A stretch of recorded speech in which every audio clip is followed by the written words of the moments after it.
ಕರ್ನಾಟಕದಾದ್ಯಂತ ಸುಮಾರು 30 ಜಿಲ್ಲಾ ಪಂಚಾಯತ್, 176 ತಾಲೂಕ್ ಪಂಚಾಯತ್, 6022 ಗ್ರಾಮ ಪಂಚಾಯತ್ ಇರುವಂಥದ್ದು ತಮ್ಮೆಲ್ಲರೂ ಸಹ ತಿಳಿದಂಥ ವಿಚಾರಣೆ. ಈ ಒಂದು ಏನು ಅಂದರೆ ಈಗ ನಾವು ಗ್ರಾಮ ಪಂಚಾಯತಿ ಬಗ್ಗೆ ನಾವು ಮಾತಾಡ್ತಾ ಇಲ್ಲ, ಯಾಕಂದರೆ ಗ್ರಾಮ ಪಂಚಾಯತಿನ ಅವಧಿ ಇನ್ನೂ ಅವರು ಅಧಿಕಾರ ನಿರ್ವಹಿಸ್ತಾ ಇರ್ತಕ್ಕಂಥದ್ದೆಲ್ಲ ಮಾಡ್ತಾ ಇದ್ದಾರೆ.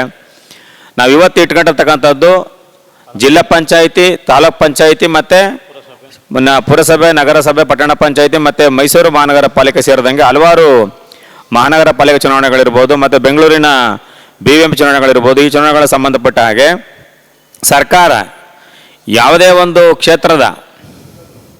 ಕ್ಷೇತ್ರದ ಅಭಿವೃದ್ಧಿ ಆಗಬೇಕು ಅಂತಂದರೆ ಆಯಾ ಕ್ಷೇತ್ರಗಳಲ್ಲಿ ಆ ಕ್ಷೇತ್ರದ ಸಂಬಂಧಪಟ್ಟಂತೆ ಪ್ರತಿನಿಧಿಗಳು, ಅಂದರೆ ಪ್ರಜಾಪ್ರಭುತ್ವದ ವ್ಯವಸ್ಥೆಯಲ್ಲಿ ಏನು ರೆಪ್ರೆಸೆಂಟೇಷನ್ ಆಫ್ ಪೀಪಲ್ ಆ್ಯಕ್ಟ್ ಅಂತ ಕರಿತೀವಿ 1951 ಪ್ರಕಾರವಾಗಿ, ಅದರ ಪ್ರಕಾರವಾಗಿ ಸಂವಿಧಾನದ ಚೌಕಟ್ಟಿನಲ್ಲಿ ಆಯಾ ಕ್ಷೇತ್ರವನ್ನು ಪ್ರತಿನಿಧಿಸೋದಕ್ಕೋಸ್ಕರವಾಗಿ ಆ ಪ್ರತಿನಿಧಿಗಳು ಇರ್ತಕ್ಕಂಥದ್ದು ನಿಯಮ.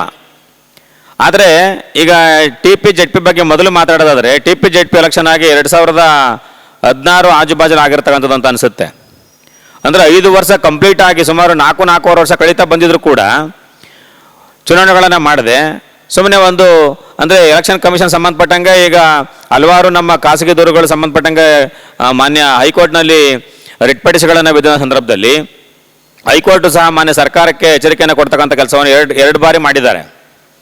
ಬೇಗ ನೀವು ಕೂಡಲೇ ತಾಲೂಕು ಮತ್ತು ಜಿಲ್ಲಾ ಪಂಚಾಯತ್ ಚುನಾವಣೆಗಳನ್ನು ನಡೆಸ್ತಕ್ಕಂಥದ್ದಕ್ಕೆ ಮುಂದಾಗಿ ರಾಜ್ಯ ಚುನಾವಣಾ ಆಯೋಗಕ್ಕೆ ಬೇಕಾದಂತಹ ಏನು ಸಂದರ್ಭ ನಿರ್ಮಾಣ ಮಾಡಿ, ಅಂದರೆ ಮೀಸಲಾತಿ ಇರ್ಬೋದು, ಕ್ಷೇತ್ರ ಪುನರ್ವಿಂಗಡಣೆ ಇರ್ಬೋದು, ಈ ಒಂದು ಅಂಶಗಳನ್ನು ನೀವು ಸರ್ಕಾರದ ವಿಚಾರಗಳನ್ನು ನೀವು ಚುನಾವಣಾ ಆಯೋಗಕ್ಕೆ ಕಳಿಸುವುದರ ಮೂಲಕ ಎಲೆಕ್ಷನ್ನ ಮಾಡ್ತಕ್ಕಂಥದ್ದಕ್ಕೆ ಮುಂದಾಗಿ ಅಂತೇಳಿ ಅವರಿಗೆ 2-3 ಬಾರಿ ಎಚ್ಚರಿಕೆಯನ್ನು ಕೊಟ್ಟಿದ್ದರೂ ಸಹ ಸರ್ಕಾರ ಮಾತ್ರ ಎಲ್ಲೋ ಒಂದು ಕಡೆಯಿಂದ ವಿಳಂಬ ಧೋರಣೆ, ಅಂದರೆ ಪ್ರಜಾಪ್ರಭುತ್ವದ ವ್ಯವಸ್ಥೆಯಲ್ಲಿ ಜನರ ಭಾವನೆಗಳನ್ನು ಗೌರವಿಸ್ತಕ್ಕಂಥದ್ದು ನಮ್ಮ ಕರ್ತವ್ಯ. ಆದರೆ ಸರ್ಕಾರ ಮಾತ್ರ ಈ ರೀತಿಯ ಜನಗಳ ಭಾವನೆಗಳನ್ನು ಗೌರವಿಸ್ತಕ್ಕಂಥ ರೀತಿಯಲ್ಲಿ ಹೋಗ್ತಕ್ಕಂಥದ್ದು ಕಾಣ್ತಾ ಇಲ್ಲ. ಸುಮ್ಮನೆ ವಿಳಂಬ ಧೋರಣೆ ಅನುಸರಿಸ್ಕೊಂಡು ಮಾಡಿಕೊಂಡು ಮೀಸಲಾತಿ ಇನ್ನೂ ನಾವು ಪಟ್ಟಿ ಸಿದ್ಧತೆ ಆಗಿಲ್ಲ, ಕ್ಷೇತ್ರ ಪುನರ್ವಿಂಗಡಣೆ ಕರೆಕ್ಟಾಗಿ ಆಗಿಲ್ಲ ಅಂತೇಳಿ ಒಂದು ಸಬೂಬು ಹೇಳ್ಕೊಂಡು ಬರ್ತಕ್ಕಂಥದ್ದು ನಿಜಕ್ಕೂ ಸಹ ಇದೊಂದು ಪ್ರಜಾಪ್ರಭುತ್ವಕ್ಕೆ ಮಾಡ್ತಕ್ಕಂಥ ಅವಮಾನ ಅಂತೇಳಿ ನಾವಾದರೂ ಹೇಳ್ಬೋದು. ಹಾಗಾಗಿ ಸರ್ಕಾರ ಕೂಡಲೇ ಈ ಒಂದು ವಿಚಾರವಾಗಿ, ಅಂದರೆ ಈಗ ಇವರು ಏನು ಕೊಡ್ತಕ್ಕಂಥ ವಿಚಾರಗಳನ್ನು ಮತ್ತು ದಾಖಲೆಗಳನ್ನು ಮತ್ತು ಕ್ಷೇತ್ರ ಪುನರ್ವಿಂಗಡಣೆ ಸಂಬಂಧಪಟ್ಟಂಗೆ ಅಂಶಗಳನ್ನು ಇವರು ಚುನಾವಣಾ ಆಯೋಗಕ್ಕೆ ಕಳಿಸಿದ್ರೆ ಚುನಾವಣಾ ಆಯೋಗ ಕೂಡಲೇ ಎಲೆಕ್ಷನ್ನ ಮಾಡಿಸ್ತಕ್ಕಂಥದ್ದಕ್ಕೆ ಮುಂದಾಗ್ತದೆ. ಅದನ್ನು ಮಾಡ್ತಕ್ಕಂಥ ಕೆಲಸವನ್ನು ಮಾಡಬೇಕು ಅಂತೇಳಿ ನಾವು ಕರ್ನಾಟಕ ಪ್ರಜಾ ಪಾರ್ಟಿಯಿಂದ ಈ ಮೂಲಕ ಸರ್ಕಾರಕ್ಕೆ ಎಚ್ಚರಿಕೆಯನ್ನು ಕೊಡ್ತಾ ಇದ್ದೇವೆ, ಆಗ್ರಹಿಸ್ತಾ ಇದ್ದೇವೆ. ಜೊತೆಗೆ ಏನು ಈಗ ಮೈಸೂರು ಮಹಾನಗರ ಪಾಲಿಕೆ ಚುನಾವಣೆ ನಡೆದು ಸುಮಾರು 15 ತಿಂಗಳುಗಳು ಕಳೀತಾ ಬಂದಿದೆ. 15 ತಿಂಗಳುಗಳು ಕಳೀತಾ ಬಂದಿದ್ರು ಸಹ ಎಲ್ಲ ಅಧಿಕಾರಿಗಳ ಪಾರಪತ್ಯ, ಪ್ರತಿನಿಧಿಗಳು ಯಾವ ಕ್ಷೇತ್ರದಲ್ಲೂ ಸಹ ಕಾಣಿಸ್ತಾ ಇಲ್ಲ. ಅಧಿಕಾರಿಗಳು ಅವ್ರು ಇಷ್ಟ ಬಂದ ರೀತಿಯಲ್ಲಿ ಸ್ವೇಚ್ಛಾಚಾರವನ್ನು ನಡ್ಕೊಳ್ತಕ್ಕಂಥದ್ದು, ಅವ್ರು ಇಷ್ಟ ಬಂದ ರೀತಿಯಲ್ಲಿ ಹಣವನ್ನು ವಸೂಲಿ ಮಾಡಿ ಖಾತೆ ಕಂದಾಯ ಮಾಡ್ತಕ್ಕಂಥದ್ದು.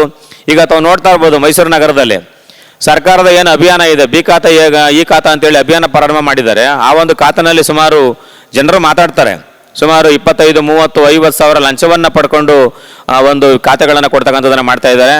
ಈ ಸರಿಪಡಿಸೋದಕ್ಕೆ ಮುಂದಾಗಬೇಕು ಅಂತೇಳಿ. ಯಾತಕ್ಕೆ ಇವೆಲ್ಲ ಆಗ್ತಿದೆ ಅಂತಂದರೆ ಅಲ್ಲಿ ಪ್ರತಿನಿಧಿಗಳಿಲ್ಲ. ಮಹಾನಗರ ಪಾಲಿಕೆ ಏನು ವಾರ್ಡ್ನ ಸಂಬಂಧಪಟ್ಟಂಗೆ ಕಾರ್ಪೊರೇಟರ್ಗಳು ಇರ್ತಾರೆ, ಕಾರ್ಪೊರೇಟರ್ಗಳಿದ್ದರೆ ಅವರೆಲ್ಲ ಅವರ ಭಯದಲ್ಲಿ ಅಧಿಕಾರಿಗಳು ಕೆಲಸವನ್ನು ಮಾಡ್ತಾರೆ. ಆ ರೀತಿಯಾಗಿ ಪ್ರತಿನಿಧಿಗಳು ಇಲ್ಲದ ಸಂದರ್ಭದಲ್ಲಿ ಈ ರೀತಿಯಾಗಿ ಅಧಿಕಾರಿಗಳು ಅವ್ರು ಇಷ್ಟ ಬಂದ ರೀತಿಯಲ್ಲಿ ಹಣವನ್ನು ವಸೂಲಿ ಮಾಡಿ ಕೆಲಸವನ್ನು ಮಾಡಿಕೊಡೋದಕ್ಕೆ ಮುಂದಾಗ್ತಾರೆ. ಹಾಗಾಗಿ ಇಂತಹ ಒಂದು ಭ್ರಷ್ಟಾಚಾರ ಒಂದು ವ್ಯವಸ್ಥೆ ನಿರ್ಮೂಲನೆ ಮಾಡಬೇಕು ಅಂದರೆ ಪ್ರಜಾಪ್ರಭುತ್ವದ ವ್ಯವಸ್ಥೆಯಲ್ಲಿ ಪ್ರಜೆಗಳನ್ನು ಪ್ರತಿನಿಧಿಸ್ತಕ್ಕಂತಹ ಪ್ರತಿನಿಧಿಗಳು ಬರಬೇಕಾಗುತ್ತೆ. ಆಗ ಕೂಡಲೇ ಸರ್ಕಾರ ಇವೆಲ್ಲ ಅಂಶಗಳನ್ನು, ಅಂದರೆ ನಾವು ಬರೀ ಮೈಸೂರು ಮಾತ್ರ ವ್ಯಾಪ್ತಿಗೆ ಮಾತ್ರ ಮಾತಾಡ್ತಾ ಇರ್ತಕ್ಕಂಥ ವಿಚಾರ ಅಲ್ಲ ಇದು. ಕರ್ನಾಟಕದಾದ್ಯಂತ, ಇಡೀ ರಾಜ್ಯಾದ್ಯಂತ ಸರ್ಕಾರ ಕೂಡಲೇ ಇವೆಲ್ಲ ವಿಚಾರಗಳನ್ನು ಮನಗಂಡು, ಈಗ ನಾನು ಕೆಲವೊಂದು ನಮ್ಮ ಕಕ್ಷಿದಾರಗಳು ಸಹ ನಾನು ನ್ಯಾಯವಾದ ಕೆಲಸ ಮಾಡ್ತಿರೋದ್ರಿಂದ ಕಕ್ಷಿದಾರಗಳು ಸಹ ಬರ್ತಾರೆ ಹಲವಾರು ನಮ್ಮ ಗ್ರಾಮೀಣ ಪ್ರದೇಶದಿಂದ. ಅಲ್ಲೆಲ್ಲರೂ ಹಲವಾರು ಜನ ಹೇಳ್ತಾರೆ ಈ ಜಮೀನಿನ ಪೋಡು, ದುರಸ್ತು, ಸಾಗುವಳಿ ಮಂಜೂರು ಆಗ್ತಕ್ಕಂಥದ್ದು ಇವೆಲ್ಲವೂ ಸಹ ತುಂಬ ಅಧ್ವಾನ ಆಗಿದೆ.